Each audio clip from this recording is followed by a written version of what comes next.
நம்ம தேர்ந்தெடுக்கக்கூடிய படிப்பா இருந்தாலும் சரி, நம்ம தேர்ந்தெடுக்கக்கூடிய தொழில், ஜாபா இருந்தாலும் சரி, படிப்பா இருந்தாலும் புடிச்சத படிக்கணும், விரும்பி படிக்கணும், லவ் பண்ணி படிக்கணும். அதே மாரி நம்ம தேர்ந்தெடுக்கக்கூடிய தொழிலும் புடிச்சு பண்ணணும், லவ் பண்ணி பண்ணணும். அப்படி பண்ணா தான் படிப்பா இருந்தாலும் சரி, தொழிலா இருந்தாலும் சரி, முன்னேற்றம் இருக்கும். நம்ம புடிக்காம ஏனோ தானோன்னு ஒரு வேலையோ படிக்கும்போது, அதுல எந்த முன்னேற்றமும் இருக்காது. ஏதோ படிச்சு முடிச்சோன்னு இருக்கும். வேலை ஏதோ பண்ணிட்டு இருக்கோம், வாழ்க்கைய ஓட்டிட்டு இருக்கோம்னு இருக்கும். முன்னேறணும்னா, அடுத்த கட்டத்துக்கு போணும்னா, நம்ம புடிச்சு ஒரு வேலைய லவ் பண்ணி பண்ணி, அதுல முன்னேற்றம் மேலும் மேலும் வளரும். புடிச்சு பண்ணுவோம். லவ் பண்ணி பண்ணுவோம். ஒரு வேலைய புடிச்சு பண்றதே வந்து வேற லெவல்.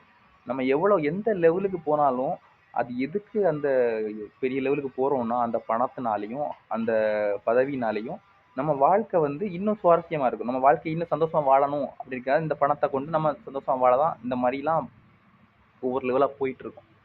இவ்வளவுதான் நம்ம வாழ்க்கை. இது வேற சாதிக்கணுமா கேட்டா, சாதிக்கணும்ங்கிறத விட நல்லா வாழணும். நல்லா வாழணும்னா, அந்த மாரி சாதிச்சு இந்த பெனிஃபிட் பணம் வருது. இந்த பணத்தினால நம்ம வந்து நம்ம பொருள், பதவி, நமக்கு தேவையான பொருட்கள் எல்லாம் சேர்த்து வச்சு ஒரு நல்ல அழகான வாழ்க்கைய வாழலாம். அவ்வளவுதான் வாழ்க்கை. எதுக்கு சாதிக்கணும்? நல்லா வாழறதுக்கு சாதிக்கணும். எதுக்கு சம்பாதிக்கணும்? நல்லா வாழறதுக்கு சம்பாதிக்கணும். நான் புடிச்சத படிச்சேனான்னு கேட்டா, கண்டிப்பா இல்ல. நான் புடிச்ச வேலைய தான் பார்க்கனான்னு கேட்டா, கண்டிப்பா இல்ல. அதனால தான் நண்பா உங்கள்ட்ட சொல்றேன். நான் திறமைசாலியா?